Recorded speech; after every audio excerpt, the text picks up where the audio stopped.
নমস্কার সকলকে, আপনারা দেখছেন গার্ডেনিং ইজ হ্যাপিনেস। আজকে আমি আমার বাগানের দুটি করবি গাছের সাথে আপনাদের পরিচয় করিয়ে দেবো একে একে। এটি একটি গোলাপি রঙের করবি।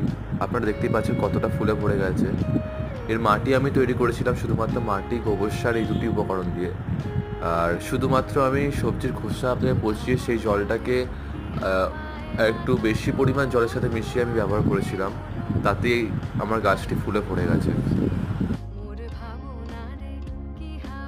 আর এটি একটি শ্বেত করবীর গাছ। এই গাছটি আমি ডাল থেকে চারা করেছিলাম।